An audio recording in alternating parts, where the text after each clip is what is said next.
skills, and it teaches you, the importance of working hard. And so that was always something that was important in our house for all of us to have jobs and, pay for your gas or whatever you could, your books at school. So it was just values that we always had. But I always liked working. I always liked being with people. So. And talking about those values and family values, do you have any children yourself? And do they play sports, Yeah, I have two boys. They're 8 and 11. They love baseball. They spend their summers at the Gino DiMare baseball camp.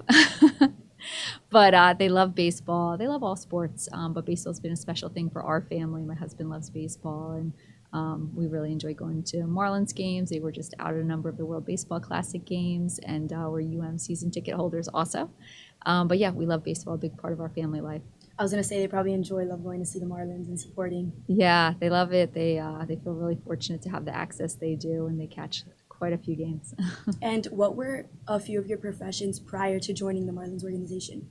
Yeah, so like I said, I worked at Morgan Stanley, and I worked at UBS Investment Bank, and I also worked at IBM.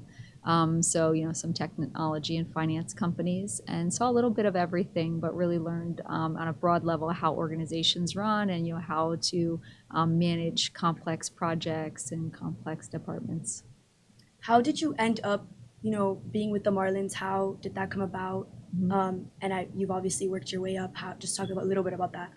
Yeah, so it's very exciting when a Major League Baseball team or a professional sports team is going to be changing hands from an ownership group, and so the Marlins was pretty heavily sought after, and it was written up in all the New York papers of the bidding process and things like that.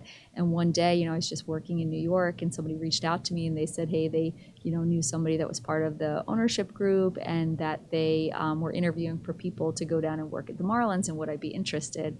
And so first, it was really interesting. It sounded like the opportunity of a lifetime.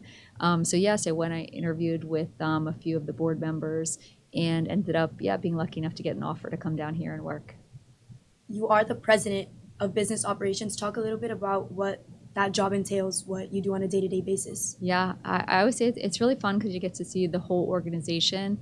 I work really closely with Kim Ing, our general manager, and our owner, Bruce Sherbin, to kind of steer the organization. So Kim runs the baseball side, and then we're her partner as far as, helping her to get the things that she needs as far as, the facilities and the budget. We help them with those types of things. And, we get to work with our season ticket members, and we do all the ticket sales and all the marketing, all our corporate partners we work with. So on the business side, we have a really great team that, loves interacting and getting to know the community. So we also have our foundation that runs out of the business side. And then we have like our typical back office, so HR and finance and legal, all those things. So we're just like, any other small company. Was that always your goal to become president now that you're there?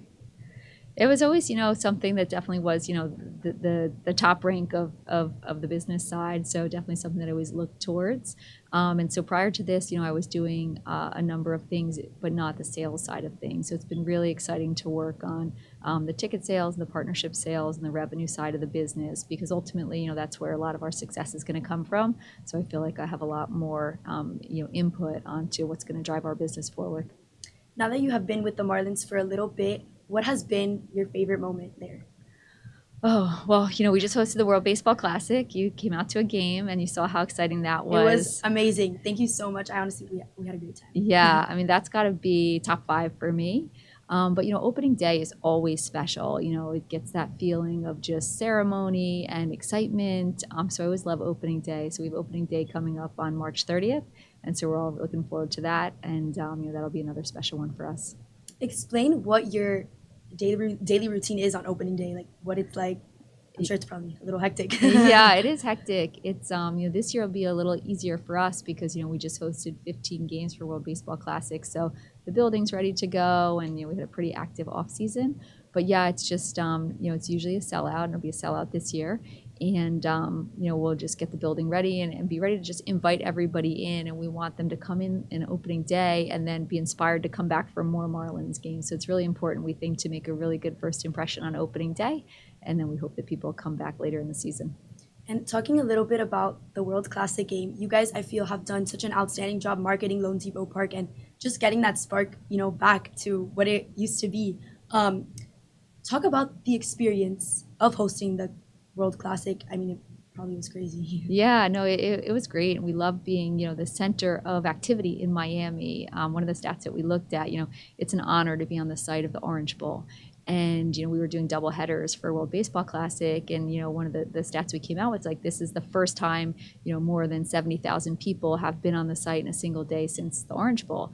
And so that was a really special achievement for us. But yeah, we love being the focus of attention in Miami. We love people, wanting to come here and saying, hey, how do I get a ticket to this? This is the hottest ticket in town. We want to be like that, all the time. So we're hoping that that spills over into our home games this season. And I can assure you, I think you have definitely reached that goal. All of it was definitely the talk of the town in my friend group. Everyone was mentioning it. Everyone was talking about it. Now, rumors have it that the MLB World Classic, they want to return to Miami. Yes. Any comments? Yeah, they're definitely going to have the World Baseball Classic in 2026. And, I think that we showed pretty well.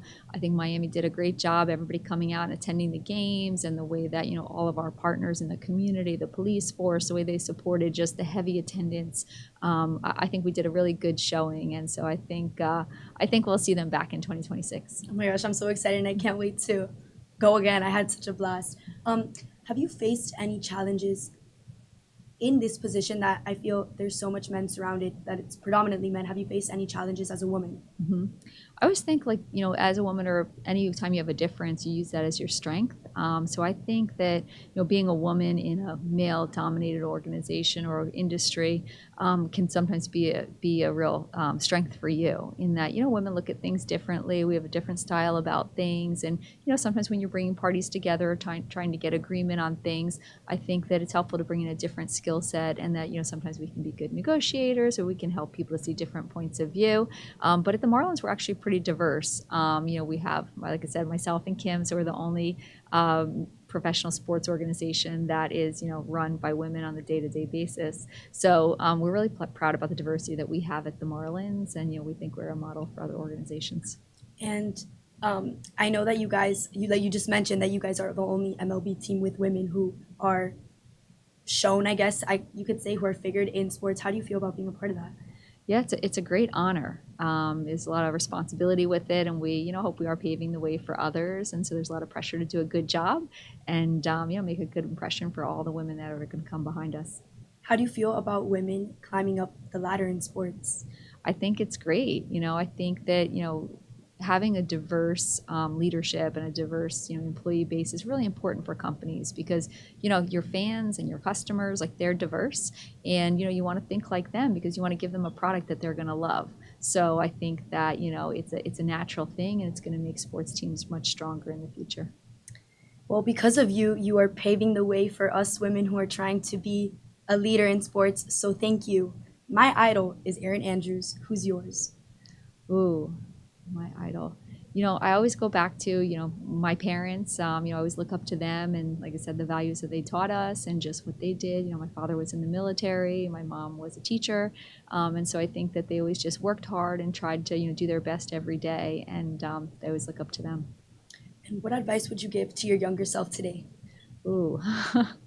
I would say, keep working hard, and, you'll get what you deserve in the end. And so now I see that. What advice do you give to women who are trying to pursue a career in sports? I always say, don't be afraid of anything. Don't think there's a room you don't belong in, or a place where your opinion, doesn't matter. So speak up and show up. And, I think that that's the first step in, increasing the number of women in sports. Well, Caroline, thank you so much for joining me on the show today. It was such a pleasure. And to all of you, make sure to grab yourself a popcorn, some water, and go support our Miami Marlins home team. Thank you. We'll see you next week. Thanks, Nicolette. Thank you.